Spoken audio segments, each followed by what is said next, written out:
आपण शुणुचंती व्यासवाणी। जनगण मन अधिनायक जय हे भारत भाग्य विधाता। पंजाब सिंधु गुजरात मराठा द्राविड उत्कल बंगा। विंध्य हिमाचल यमुना गंगा उच्छल जलधि तरंगा। तव शुभ नामे जागे तव शुभ आशीष मागे। गाए तव जय गाथा जनगण मंगलदायक जय हे भारत भाग्य विधाता। जय हे जय हे जय हे जय जय जय जय हे। या कुंदेन्दु तुषार हार धवला। या शुभ्र वस्त्रामृता। या वीणा वरदंड मंडित करा। या श्वेत पद्मासना। या ब्रह्मा श्रुत शंकर प्रभृति देवै सदा वंदिता। सा मां पातु सरस्वती भगवती। निशेष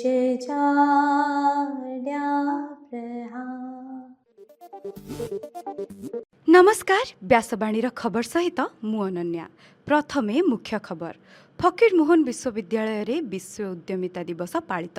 राज्यर विश्वविद्यालय गुड़िकरे खाली पड़िथिबा शिक्षक और अणशिक्षक कर्मचारी पदवी खूब शीघ्र पूरण कराजिबो कहिले उच्च शिक्षा मंत्री सूर्यवंशी सूरज। वर्षीयान ओडिया कंठशिल्पी प्रणव पट्टनायक परलोक। सुभद्रा योजनार पंचम किस्ती आसंता राखी पूर्णिमा रे दियाजिबो। राज्यर आईन श्रृंखला परिस्थिति नहीं वरिष्ठ पुलिस अधिकारी सहित आलोचना कले पुलिस महानिर्देशक विनयतोष मिश्र। स्वामी लक्ष्मणानंद सरस्वती जन्ममाटी गुरुजांग को आदर्श पंचायत भावे विकसित पाई घोषणा कले मुख्यमंत्री मोहन चरण माझी। दिल्ली रे स्वाइन फ्लू रोगी संख्या वृद्धि 1,500 अधिक लोक आक्रांत होइथिबा सूचना। हॉकी विश्वकप रे आज भारत और नेदरलैंड्स परस्पर भेटिबे एवं आसंता सप्ताह रे उत्तर ओडिशा रे प्रबल वर्षा हेबा नै पूर्वानुमान कला भुवनेश्वर आंचलिक पाणीपाग विज्ञान केन्द्र। एबे संपूर्ण खबर। फकीरमोहन विश्वविद्यालय परिसर रे विश्व उद्यमिता दिवस गतकाली पालित हो जाइछि। युवपीढ़ी मध्य उद्यमितार मनोभाव सृष्टि करने, नूतन व्यावसायिक चिंताधारा को प्रोत्साहन देवा एवं आत्मनिर्भर हेबा एही दिगरे छात्र छात्री को प्रेरित करने एही दिवस पालनर मुख्य उद्देश्य थिला। कार्यक्रम रे विश्वविद्यालयर अध्यापक, गवेषक और छात्र छात्री माने जोगदे उद्यमितार विभिन्न दिग उपरे आलोचना करथिले। वर्तमान समय रे चाकरी खोजिबा सहित निजे नियुक्ति सृष्टि करिवार आवश्यकता रहिथिबा नै वक्ता माने मत रखिथिले। छात्र छात्री मानकु नुआ व्यावसायिक धारणा, स्टार्टअप, नवसृजन और आत्मनिर्भरशीलता दिगरे आगे आसिबाकु आह्वान दिया जायथिला। उद्यमिता माध्यमरे युवपीढ़ी निज भविष्यत गढ़िबा सह समाज और देशर आर्थिक विकास रे मध्य अवदान रखि पारिबे बोली मत प्रकाश पाइथिला। एही अवसर रे उद्यमिता संपर्कित सचेतनता, चिंताधारा विकास और युवपीढ़ी को उद्योगी हेबा पई प्रेरणा देबा उपरे गुरुत्व दिया जायथिला। कार्यक्रम छात्र छात्री मध्य नूतन किछि करिबार उत्साह सृष्टि करिथिला। विश्वविद्यालय रे खाली पड़िथिबा अध्यापक और अणशिक्षक पदवी खूब शीघ्र पूरण कराजिबो। एने उच्च शिक्षा मंत्री अध्यक्षतार कुलपति, कुलसचिव और स्नातकोत्तर परिषद अध्यक्ष नहीं लोकसेवा भवन में अनुष्ठित बैठक में आलोचना हो जाइछि। बैठक में खाली पदवी गुड़िकर तथ्य संग्रह करी शीघ्र नियुक्ति प्रक्रिया आगे नेबा संपर्क में आलोचना करा जाइछि। एथिसह उच्च शिक्षा क्षेत्र में गवेषणा, नूतन पाठ्यक्रम, डिजिटल शिक्षा और छात्र छात्री सुविधा वृद्धि नहीं मत विनिमय होइछि। ଜାତୀୟ ଶିକ୍ଷାନୀତି 2020 ଲାଗୁ କରିବା ପରେ ନୂତନ ପାଠ୍ୟକ୍ରମ ଓ ଏହାର କାର୍ଯ୍ୟକାରିତା ସମ୍ପର୍କରେ ମଧ୍ୟ ଆଲୋଚନା ହୋଇଛି। ସ୍ନାତକ ଛାତ୍ରଛାତ୍ରୀଙ୍କ ଇଣ୍ଟର୍ନସିପ୍ ସୁଯୋଗ, ଆନ୍ତଃ ବିଶ୍ୱବିଦ୍ୟାଳୟ ପ୍ରଭାବ ଏବଂ ଗବେଷଣାକୁ ପ୍ରୋତ୍ସାହନ ଦେବା ଉପରେ ମଧ୍ୟ ଜୋର ଦିଆଯାଇଛି। ବର୍ଷିଆନ୍ ଓଡ଼ିଆ କଣ୍ଠଶିଳ୍ପୀ ପ୍ରଣବ ପଟ୍ଟନାୟକ ଆଉ ନାହାନ୍ତି। 88 ବର୍ଷ ବୟସରେ ଗତକାଲି ତାଙ୍କର ପରଲୋକ ଘଟିଛି। ଏଥିସହିତ କଟକସ୍ଥିତ ତାଙ୍କ ବାସଭବନରେ ରାଷ୍ଟ୍ରୀୟ ମର୍ଯ୍ୟାଦା ସହିତ ପ୍ରଣବ ପଟ୍ଟନାୟକଙ୍କ ଶେଷ କୃତ୍ୟ ସମ୍ପନ୍ନ ହୋଇଛି। ପ୍ରଣବ ପଟ୍ଟନାୟକ ଦୀର୍ଘ 6 ଦଶନ୍ଧି ଧରି ଓଡ଼ିଆ ସଙ୍ଗୀତ ଦୁନିଆ ସହ ଜଡ଼ିତ ଥିଲେ। ଶତାଧିକ ଓଡ଼ିଆ ଚଳଚ୍ଚିତ୍ରରେ କଣ୍ଠଦାନ ସାଙ୍ଗକୁ ଲୋକଗୀତ, ଭଜନ, ଶାସ୍ତ୍ରୀୟ ସଙ୍ଗୀତ ଏବଂ ଅନ୍ୟ ଭାଷାରେ ମଧ୍ୟ ସେ ଗୀତ ଗାଇଛନ୍ତି। ସଙ୍ଗୀତ କ୍ଷେତ୍ରକୁ ଅବଦାନ ପାଇଁ ରାଜ୍ୟ ଚଳଚ୍ଚିତ୍ର ପୁରସ୍କାର ଓ ସଙ୍ଗୀତ ନାଟକ ଏକାଡେମୀ ପୁରସ୍କାର ସେ ପାଇଛନ୍ତି।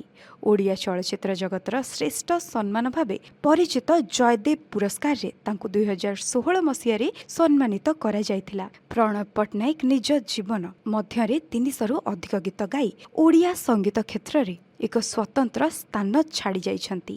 ସ୍ୱର୍ଗତ ପଟ୍ଟନାୟକ 1938 ମସିହା ଜାନୁଆରୀ 20 ତାରିଖରେ କଟକରେ ଜନ୍ମଗ୍ରହଣ କରିଥିଲେ। ପିଲାଟି ଦିନରୁ ସଙ୍ଗୀତ ପ୍ରତି ଆକୃଷ୍ଟ ହୋଇ ଆକାଶବାଣୀରେ ଗୀତ ଗାଇବା ଆରମ୍ଭ କରିଥିଲେ। ପରବର୍ତ୍ତୀ ସମୟରେ ଓଡ଼ିଆ ଚଳଚ୍ଚିତ୍ରରେ ପ୍ରଚ୍ଛଦପଟ ଗାୟକ ଭାବେ ଗୀତ ଗାଇ ସୁନାମ ଅର୍ଜନ କରିଥିଲେ। ସେ କଣ୍ଠଦାନ କରିଥିବା ଲୋକପ୍ରିୟ ଗୀତ ମଧ୍ୟରେ କେଉଁ ନାମ ଧରି ଡାକିବି ତୁମକୁ, ମା, ତୁମେ ଜଗତର ସାହା ଭରସା, ଏଇ ଜୀବନଟା ଏକ ନାଟକ, ତାର କଳଙ୍କିତ ମୁଁ ନାୟକ, ଯା ଯାରେ ମାଝି ଯା ଇତ୍ୟାଦି ସ୍ୱର୍ଗତ ପ୍ରଣବ ପଟ୍ଟନାୟକଙ୍କ ପରଲୋକରେ ଓଡ଼ିଆ ସଙ୍ଗୀତ ଜଗତରେ ଶୋକର ଛାୟା ଖେଳିଯାଇଛି। ମୁଖ୍ୟମନ୍ତ୍ରୀ ମୋହନ ଚରଣ ମାଝୀଙ୍କ ସମେତ ବିରୋଧୀ ଦଳ ନେତା ନବୀନ ପଟ୍ଟନାୟକ, ରାଜ୍ୟପାଳ ଡକ୍ଟର ହରିବାବୁ କମ୍ଭମପତି ଗଭୀର ଶୋକ ବ୍ୟକ୍ତ କରିଛନ୍ତି।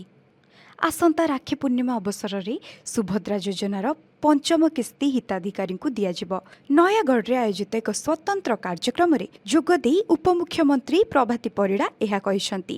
ତାଙ୍କ ସୂଚନା ଅନୁସାରେ ଏହି କିସ୍ତିରେ ରାଜ୍ୟର 1,03,00,000 ମହିଳା ଉପକୃତ ହେବେ ଏବଂ ଏଥିପାଇଁ ମୋଟ 5,190,00,000 ଟଙ୍କା ହିତାଧିକାରୀଙ୍କ ବ୍ୟାଙ୍କ ଖାତାକୁ ପଠାଯିବ। ଏଥର 2 ଲକ୍ଷରୁ ଉର୍ଦ୍ଧ୍ୱ ମହିଳା ପ୍ରଥମ ଥର ପାଇଁ ଏହି ସହାୟତା ରାଶି ପାଇବେ। କୌଣସି ହିତାଧିକାରୀ ଯେପରି ବ୍ୟାଙ୍କ ସମସ୍ୟାର ସମ୍ମୁଖୀନ ନ ହୁଅନ୍ତୁ ସେଥିପାଇଁ ଅଧିକାରୀମାନଙ୍କୁ କଡ଼ା ନିର୍ଦ୍ଦେଶ ଦିଆଯାଇଛି ଏବଂ ପୂର୍ବ କିସ୍ତି ବାକି ଥିବା ମହିଳାମାନଙ୍କୁ ଯାଞ୍ଚ ପରେ ପର୍ଯ୍ୟାୟକ୍ରମେ ଏହି ଟଙ୍କା ପ୍ରଦାନ କରାଯିବ ବୋଲି ସୂଚନା ଦିଆଯାଇଛି। ରାଜ୍ୟରେ ଶାନ୍ତି ପ୍ରତିଷ୍ଠା ଓ ଆଇନ ଶୃଙ୍ଖଳା ପରିସ୍ଥିତିକୁ ଅଧିକ ସୁଦୃଢ଼ କରିବା ଦିଗରେ ପୋଲିସ ପ୍ରଶାସନ ବ୍ୟାପକ ପ୍ରସ୍ତୁତି ଆରମ୍ଭ କରିଛି। ଏହି କ୍ରମରେ ରାଜ୍ୟ ପୋଲିସ ମହାନିର୍ଦ୍ଦେଶକ ବିନୟତୋଷ ମିଶ୍ର ଗତକାଲି ରାଜ୍ୟର ବରିଷ୍ଠ ପୋଲିସ ଅଧିକାରୀଙ୍କ ସହ ଏକ ଗୁରୁତ୍ୱପୂର୍ଣ୍ଣ ସମୀକ୍ଷା ବୈଠକ କରିଥିଲେ। ବର୍ତ୍ତମାନ ରାଜ୍ୟର ବିଭିନ୍ନ ସ୍ଥାନରେ ଆଇନ ଶୃଙ୍ଖଳା ସ୍ଥିତି, ଅପରାଧ ନିୟନ୍ତ୍ରଣ ଓ ସାଧାରଣ ଲୋକଙ୍କ ସୁରକ୍ଷା ବ୍ୟବସ୍ଥାକୁ ନେଇ ଏହି ବୈଠକରେ ଟିକିନିକି ଆଲୋଚନା ହୋଇଥିଲା। କୌଣସି ପ୍ରକାର ଅପରାଧୀଙ୍କ କାର୍ଯ୍ୟକଳାପକୁ ବରଦାସ୍ତ କରାଯିବ ନାହିଁ ଏବଂ ଆଇନ ଉଲ୍ଲଂଘନକାରୀଙ୍କ ବିରୋଧରେ କଠୋର କାର୍ଯ୍ୟାନୁଷ୍ଠାନ ଗ୍ରହଣ କରାଯିବ ବୋଲି ଡିଜିପି ସ୍ପଷ୍ଟ କରିଛନ୍ତି। ଜନସାଧାରଣଙ୍କର ସୁରକ୍ଷାକୁ ପ୍ରାଥମିକତା ଦେବା ପାଇଁ ସେ ପୋଲିସ ଅଧିକାରୀମାନଙ୍କୁ କଡ଼ା ନିର୍ଦ୍ଦେଶ ଦେଇଛନ୍ତି। ସ୍ୱାମୀ ଲକ୍ଷ୍ମଣାନନ୍ଦ ସରସ୍ୱତୀଙ୍କ ଜନ୍ମମାଟି ଗୁରୁଜାଙ୍ଗକୁ ଐତିହ୍ୟ ଗ୍ରାମ ଭାବେ ବିକଶିତ କରାଯିବ। ଏଥିସହ ଗୁରୁଜାଙ୍ଗକୁ ଏକ ଆଦର୍ଶ ପଞ୍ଚାୟତ ଭାବେ ଗଢ଼ି ତୋଳିବାକୁ ମୁଖ୍ୟମନ୍ତ୍ରୀ ମୋହନ ଚରଣ ମାଝୀ ଗତକାଲି ଘୋଷଣା କରିଛନ୍ତି। ସ୍ୱାମୀ ଲକ୍ଷ୍ମଣାନନ୍ଦ ସରସ୍ୱତୀଙ୍କ ଜନ୍ମ ଶତବାର୍ଷିକ ଅବସରରେ ଅନୁଗୁଳ ଜିଲ୍ଲା ତାଳଚେର ନିକଟ ଗୁରୁଜାଙ୍ଗଠାରେ ଆୟୋଜିତ ବିଳାସ ଧର୍ମସଭାରେ ଯୋଗଦେଇ ମୁଖ୍ୟମନ୍ତ୍ରୀ ଏହି ଘୋଷଣା କରିଛନ୍ତି। ଦିଲ୍ଲୀରେ ସ୍ୱାଇନ୍ ଫ୍ଲୁ ଆକ୍ରାନ୍ତଙ୍କ ସଂଖ୍ୟା ଦ୍ରୁତ ଗତିରେ ବୃଦ୍ଧି ହୋଇଛି। ମିଳିଥିବା ସୂଚନା ଅନୁସାରେ ଗତକାଲି ସୁଦ୍ଧା ପ୍ରାୟ 1700 ସ୍ୱାଇନ୍ ଫ୍ଲୁ ଆକ୍ରାନ୍ତଙ୍କୁ ଚିହ୍ନଟ କରାଯାଇଛି। ମୌସୁମୀ ବର୍ଷା ଏବଂ ପାଣିପାଗ ପରିବର୍ତ୍ତନ ଯୋଗୁଁ ସ୍ୱାଇନ୍ ଫ୍ଲୁ ରୋଗ ବ୍ୟାପିଥିବା କୁହାଯାଇଛି। ଏ ସଂକ୍ରାନ୍ତରେ ଗତକାଲି କେନ୍ଦ୍ର ସ୍ୱାସ୍ଥ୍ୟ ମନ୍ତ୍ରୀ ଜେପି ନଡ୍ଡା ଓ ଦିଲ୍ଲୀ ସ୍ୱାସ୍ଥ୍ୟ ମନ୍ତ୍ରୀ ପଙ୍କଜ କୁମାର ସିଂଙ୍କ ମଧ୍ୟରେ ଏକ ଉଚ୍ଚସ୍ତରୀୟ ବୈଠକ ଅନୁଷ୍ଠିତ ହୋଇଥିଲା। ଏଥିରେ ଦିଲ୍ଲୀର ସମସ୍ତ ସରକାରୀ ମେଡିକାଲରେ ଆଇସୋଲେସନ୍ ୱାର୍ଡ ଓ ଆବଶ୍ୟକ ଔଷଧ ମହଜୁଦ ରଖିବାକୁ ନିର୍ଦ୍ଦେଶ ଦିଆଯାଇଛି। ହକି ବିଶ୍ୱକପ୍ର ପୁରୁଷ ବିଭାଗରେ ଆଜି ଭାରତ ଓ ନେଦରଲ୍ୟାଣ୍ଡସ୍ ଖେଳ ହେବ। ଭାରତ ଏହି ମ୍ୟାଚ୍ ଜରିଆରେ ଟୁର୍ଣ୍ଣାମେଣ୍ଟର ଦ୍ୱିତୀୟ ପର୍ଯ୍ୟାୟ ଆରମ୍ଭ କରିବ।